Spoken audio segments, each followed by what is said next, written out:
ওরফে জেকের ভয়ে বাড়ির সব মেয়েগুলা জড়সড় হয়ে ড্রয়িং রুমের আশেপাশে দাঁড়িয়ে আছে। প্রত্যেক রাতে তাদের বছর একটা করে মেয়ে লাগে, আর না হয়তো কারোর রক্ত। আজ এখন পর্যন্ত দুটার একটাও পায়নি সে। তাই বাড়ির উপর দিয়ে এক প্রকার তাণ্ডব চলছে বলা যেতে পারে। উপর থেকে ভাঙচুরের তীব্র আওয়াজ পুরো জিয়ন ম্যানশনে প্রতিধ্বনিত হচ্ছে। এমন সময় বাড়ির মেইন দরজা দিয়ে জেকের বিয়ে মিস্টার সুবিন একটা মেয়েকে টানতে টানতে নিয়ে এসে জেকের রুমের ভিতর ধাক্কা দিয়ে বাইরে থেকে দরজা আটকে দিল।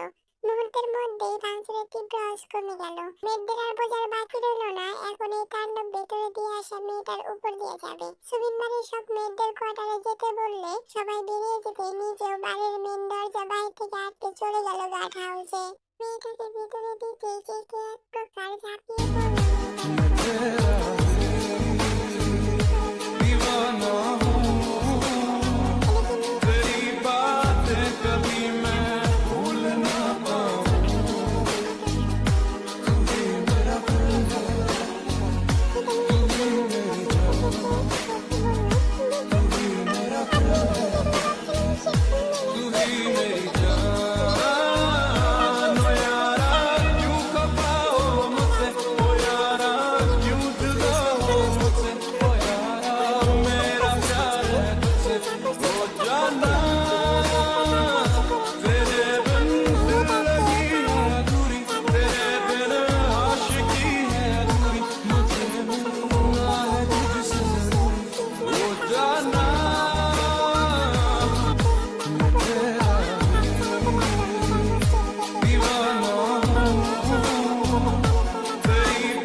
ফোনের শব্দে ঘুম ভেঙে গেল জেকের।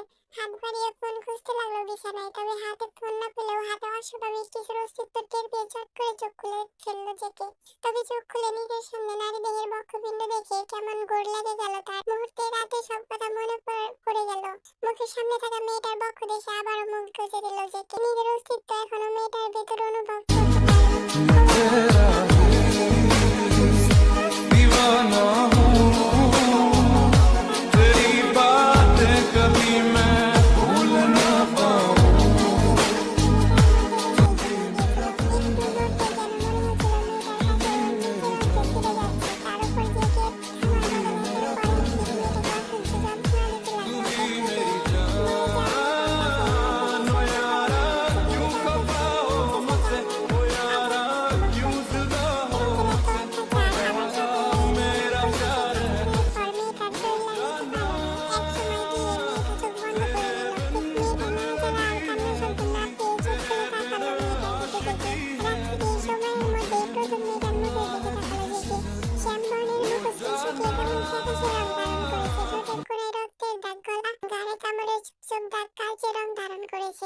জেকে নিজে কাজটা করে মেয়েটার মধ্যে থেকে সরিয়ে নিল, অতঃপর দ্রুত ওয়াশরুমে ডেকে গেল। তার এখনো হয়নি। এই অবস্থায় মেয়েটাকে আর কষ্ট দিতে মন চাইল না তার, তাই নিজেকে সামলাতে চলে যাওয়া।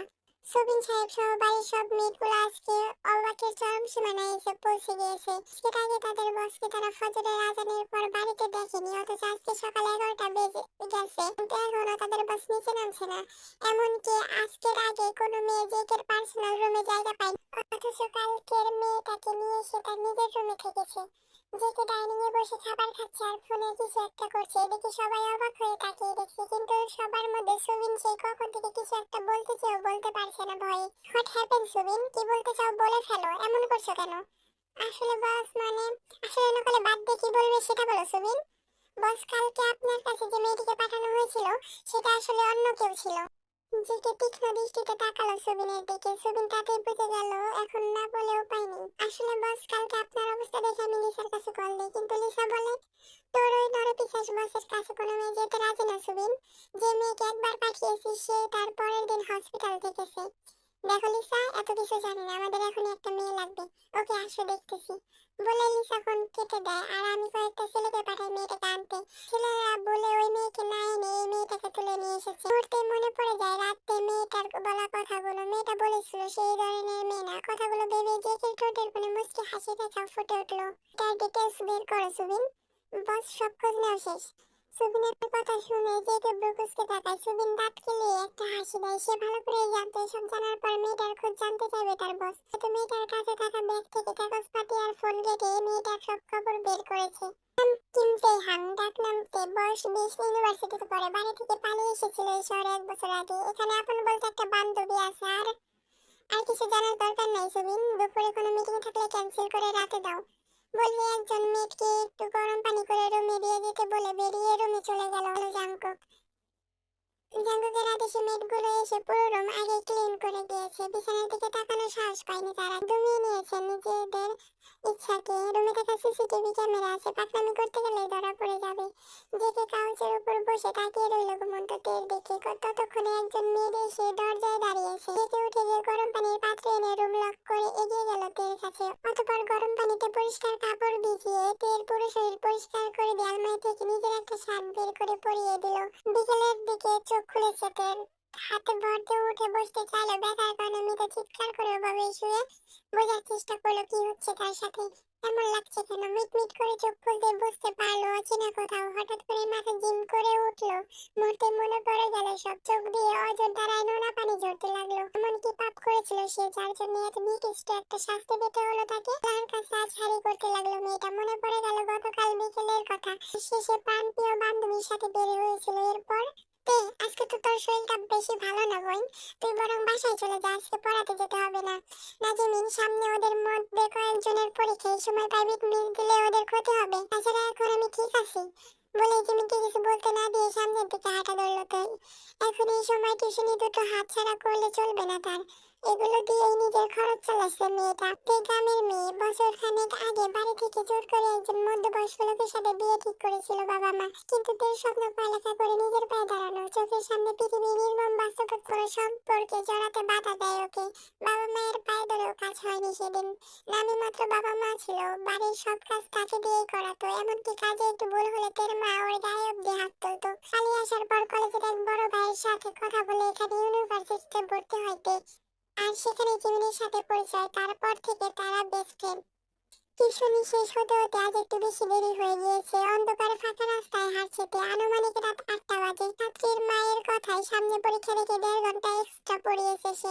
এই মহিলা একটু ঝগড়াটে টাইপের। কথা মতো না পড়ালে যদি মাসের শেষে এসে টিউশনি পড়াবে না বলে দেয় তাহলে সব পরিশ্রম বৃথা যাবে। পুরো ফাঁকা এদিকের। কিছু দূর দূর পর একটা করে ল্যাম্পপোস্ট দাঁড়িয়ে আছে। রাস্তার দুই ধারে যে পোকার ডাক। এরপর গলিতে ঢুকতে কিছুক্ষণ পর একটা কালো গাড়ি এসে জোর করে তুলে এখানে নিয়ে এসেছিল তাকে। ওদের বাচ্চা, আমার সাথে বেমানি করিস? জানিস তো এই জেকের সাথে বেমানি করার ফল কি হতে পারে? জানিস না নাই নাকি তোর? সামনে থাকা লোকটা রক্তাক্ত শরীরে এসে যাতে জেকের পা জড়িয়ে ধরে নিজের প্রাণ ভিক্ষা চাইতে লাগলো। কিন্তু একটু দয়া করলো না মাফিয়াবাজ জেকে। হাতে থাকা বন্দুক থেকে গুলি বের হয়ে জাজরা করে দিল লোকটার কপাল।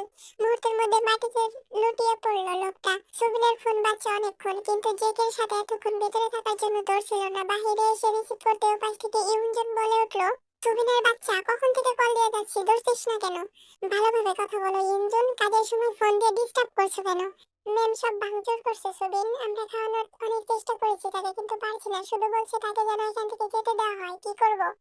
সুবিন ফোন লাউড স্পিকারে দিয়ে কথা বলছিল। যে কি শুনে এখানে কাজ সুবিনকে দেখতে বলে বা গাড়ি নিয়ে একাই বেরিয়ে পড়লো বাড়ির উদ্দেশ্যে। দেখো, আমাকে ধরার চেষ্টা করবে না তোমরা। আমাকে যেতে দাও, আমি এখানে থাকতে চাই না। প্লিজ, আমার থাকতে কেন রাখছো তোমরা? এই মেয়েদের উদ্দেশ্যে কথাগুলো বলছে আর আশেপাশে থাকা বিভিন্ন জিনিস মেয়েদেরকে ছুঁড়ে মারছে। ম্যাম, আপনি কিছু খেয়ে নিন প্লিজ। আপনি এখনো না খেয়ে আছেন জানলে বস সে দেখলে আমাদের চাকরি থাকবে না। তে কারোর কথা শুনছে না। তে একটা ফুলদানি নিয়ে ছুঁড়ে মারতে যেতে সেটা দৌড়ে পাশে রাখতে রাখতে মেয়েদের ইশারা দিয়ে চলে যেতে বলে এগিয়ে যেতে লাগলো। ঠিক আছে, তে বয়ে পিছিয়ে যেতে যেতে হাতের কাছে একটা কলম পেয়ে সেটা সামনের দিকে দৌড়ে বলতে লাগলো, দেখুন একদম আমার কাছে আসার চেষ্টা করবেন না। আমি গিয়ে আপনাকে মেরে ফেলবো। আমাকে আর একবার ছোঁয়ার চেষ্টা করলে খুন করে দেবো বলছি আপনাকে। আমার থেকে দূরে থাকুন প্লিজ। সে এমন ব্যবহার দেখে জেগে নিজের দুই হাত ওঠানোর ভঙ্গিতে চট করে এক হাত তের কোমর আরেক হাতে কলম ধরে রাখা হাত ধরে মুহূর্তে কলমটা ফেলে দিল। অতঃপর তের হাত পিঠে চেপে ধরে ঠোঁটে ঠোঁট ডুবিয়ে দিল। মুহূর্তের মধ্যে স্তব্ধ হয়ে গেল। তের পরক্ষণে নিজেকে ছাড়ানোর জন্য মুচকামুচকি শুরু করলো, কিন্তু যে কেটে পাক্কা 5 মিনিট পর ছাড়লো ততক্ষণে তের ছটফট বন্ধ হয়ে কান্নায় রূপ নিয়েছে।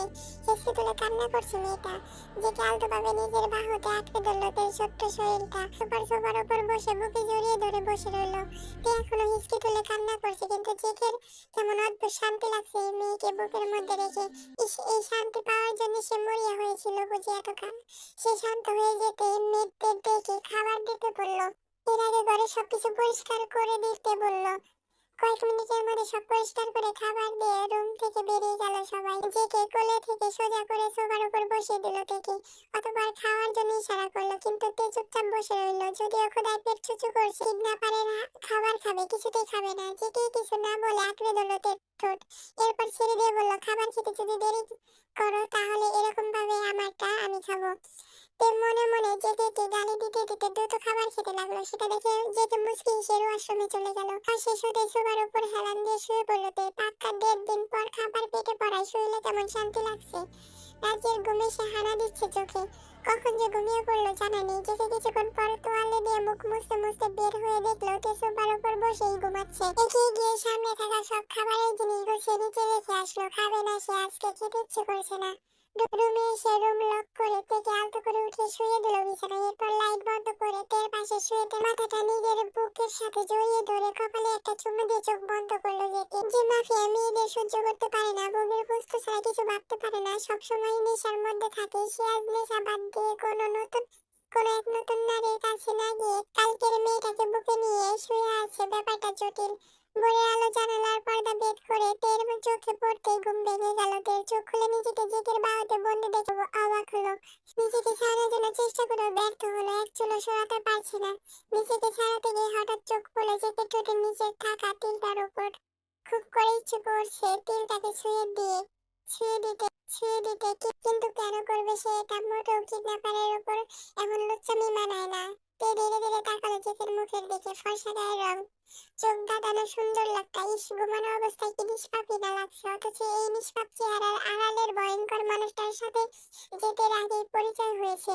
জেকে ঘুমানোর অবস্থায় দেখে সুযোগটা কেন জানি হাতছাড়া করতে চাইল না। খুঁটিয়ে খুঁটিয়ে দেখতে লাগলো জাম্পুককে। বাম গালের উপর একটা কাটা দাগ আছে, সেখানে আলতো করে হাত ছুঁয়ে দিল। তখনই ঠাস করে চোখ খুলে তাকালো যে হঠাৎ এমন হয়ে যাবে ভাবতে পারিনি। ভেবাচে তাকিয়ে বোকার মতো এদিক সেদিক তাকাতে লাগলো। ছাড়া পাওয়ার জন্য মুচড়ামুচড়ি করতে লাগলো।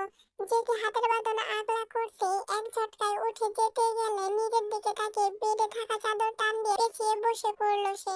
বেঁকে ব্রু কুঁচকে তাকালো। কি করছেন আমার সাথে? আমার জামা কোথায়? কি করছি মানে? তোমার কি মনে নাই? আরেকবার মনে করিয়ে দেবো নাকি? আর তুমি তো কালকে থেকে শার্ট পরে আসো। তের মাথায় ছিল না কালকে থেকে সে শুধু একটা শার্ট আর শর্ট প্যান্ট পরে ঘুরছে সবার সামনে, বিশেষ করে এই নির্লজ্জ লোকের সামনে। দেখুন, আগে যেতে দিন। আপনার কাজ তো শেষ, তাই না? তাহলে আমাকে আটকে রেখেছেন কেন? আমার জন্য চিন্তা করছে সবাই। উফ জান, একসাথে এত কথা কিভাবে বলো? তোমার জন্য কে চিন্তা করছে না? আর কোথায় যাবে? তোমার পার্মানেন্ট ঠিকানা এটা, বুঝলে? ওইখান থেকে যাওয়ার কথা মাথা থেকে ঝেড়ে ফেলো। আর হ্যাঁ, আজকে তোমার জামা কাপড় আমি আনিয়ে দেবো, ততক্ষণ এটা পরে একটু মানিয়ে নাও যান। তাছাড়া তোমার সবকিছুই আমি দেখে নিয়েছি, এত ঢক করার কি আছে? তে ডিসকাস্টিং লুক দিয়ে চাদর পেঁচিয়ে বেলকনিতে দোলনায় গিয়ে বসে রইল। এই নির্লজ্জ লোকের সামনে পড়তে চায় না সে। জেকে মুচকি হেসে আলমারি থেকে নিজের কাপড় নিয়ে ওয়াশরুমে চলে গেল। অতঃপর তেকে জোর করে খাবার খাইয়ে দিয়ে বেরিয়ে গেল বাড়ি থেকে। তের বোঝা শেষ, এই বাড়ি আর এত গার্ড এর চোখ ফাঁকি দিয়ে সে কিছুতেই বেরোতে পারবে না। তাছাড়া তাকে খোঁজার মতো কেউ নেই, এক বান্ধবী ছাড়া। একবার যদি কথা বলতে পারতো জিমিনের সাথে। তে গুটি পায়ে নিচে নেমে দেখলো সব মেয়েগুলা বসে টিভিতে সিরিয়াল দেখছে। তে একটু অবাক হলো, কারণ এইখানে আসার পর থেকে সবাইকে একদম কাজের মধ্যে রেখেছে। ওকে নিচে নামতে দেখে মেয়েগুলো সবাই দাঁড়িয়ে পড়লো। ইঞ্জিনিয়ার এসে বলল, কিছু লাগবে ম্যাম? না আপু, কিছু লাগবে না। তোমরা অস্থির হচ্ছ কেন? আর তোমরা সিরিয়াল দেখো, এই বজ্জাত অ্যানাকোন্ডা কিছু বলে না? মেয়েগুলো একে অপরের দিকে চাওয়াচাই করে হেসে উঠলো। কি যে বলেন ম্যাডাম, বজ্র যতক্ষণ বাড়িতে থাকে ততক্ষণ কলিজা হাতে নিয়ে থাকতে হয় সবার। একটু কিছু ভুল হলে না জানি কবরে যেতে হয় কার। কিন্তু বজ বাড়ি থেকে যাওয়ার পর সবাই নিজেদের মধ্যেই থাকে। কিন্তু আমি যতদূর জানি বাড়ির সব জায়গায় তো সিসিটিভি ক্যামেরা আছে, তাই না? হ্যাঁ আছে তো, কিন্তু বস বাইরে থাকার সময় আমরা যা ইচ্ছা তাই করতে পারি নিজেদের কাজ শেষ করে। আমাকে বস মেলা ভালো মানুষ, বুঝছেন ম্যাডাম? ভালো মানুষ না স্যার। না তোমরা দেখো, বলে পুরো বাড়িটা ঘুরে দেখতে লাগলো। পুরো বাড়ি কালো রঙের, বাড়ির আসবাবপত্র সবকিছুই কালো আর ওয়াইন কালারের। তোমার সে রুচি এত আজাইরা কি করে হয়? রাত 12টার দিকে জেগে বাড়িতে আসলো। এসে সোজা নিজের রুমে গিয়ে ফ্রেশ হয়ে তাকালো বিছানায় ছড়িয়ে ছিটিয়ে শুয়ে থাকা টের দিকে। খুব কষ্ট করে হলে জেকের বুক পর্যন্ত হবে এই মেয়ে, কিন্তু জেকের কিং সাইজ বেডে এমন ভাবে শুয়ে আছে যেন আরেকটা মানুষ শোয়ার জায়গা অবশিষ্ট নেই। এলোমেলো অগোছালো ভাবে শুয়ে আছে। অন্যটা পাশে পড়ে আছে বিছানার। কোমরের কাছ থেকে জামা সরে কোমর দেখা যাচ্ছে অর্ধেকটা। সেদিকে হাত বাড়িয়ে দিল জেকে। কেমন একটা ঘোরের মধ্যে চলে গেছে সে। আস্তে করে পুরো কোমর উন্মুক্ত করে মুখ খুঁজে দিল উদরে। এরপর ছোট ছোট চুমুক দিতে দিতে এক পর্যায়ে কামড় দিয়ে বসলো। একটু নাড়াচাড়া করে উঠতেই মুখ তুলে তাকালো জেকে। এরপর এগিয়ে গেল তের মুখের কাছে। ঠোঁটে ঠোঁট রেখে চুমু খেতে লাগলো। কয়েক মিনিট যেতে শ্বাস নেওয়ার অভাবে ছটফট করতে লাগলো তে। ঠোঁট চেপে গলায় ছোট ছোট চুমুকে ভরিয়ে দিতে লাগলো জেকে। এরপর সব খুলে ফেলে দিল নিচে। তে এখনো মরার মতো ঘুমোচ্ছে। জেকে তাকালো একবার, শ্বাস নেওয়ার কারণে উঠে উঠে ঘাড় ধরছে জেকে।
সাথে সাথে এদিকে তের গানের মতো মোটিভেশনাল শব্দগুলো ডান্স করতে বেশি করে মোটিভেশন দিচ্ছে জেকেকে।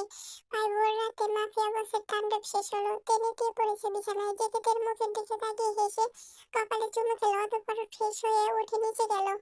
সকাল সকাল কয়েকজন মেয়ে এসে তেকে নতুন বইয়ের মতো সাজানো শুরু করে দিয়েছে। এদিকে তে কিছুতে বসতে না পেরে কয়েকবার জিজ্ঞেস করেছে মেয়েদের, কিন্তু কেউ কিছু বলছে না। সাজানো শেষ হলে নিচে নিয়ে যাওয়া হলো। তে দেখলো ড্রয়িং রুমে একজন হুজুর আর একটা উকিল আর কিছু লোক। তার একটু দূরে জিমিন দাঁড়িয়ে আছে। বান্ধবীকে দেখে তে এক প্রকার দৌড়ে গিয়ে ঝাঁপিয়ে পড়লো জিমিনের উপর। এরপর নিজেদের মধ্যে কিছুক্ষণ কথা বললো। কিছুক্ষণ পর জেকে কোথা থেকে আসতে এপ্রিল রেজিস্টার খাতায় এগিয়ে দিয়ে সাইন করতে বললো।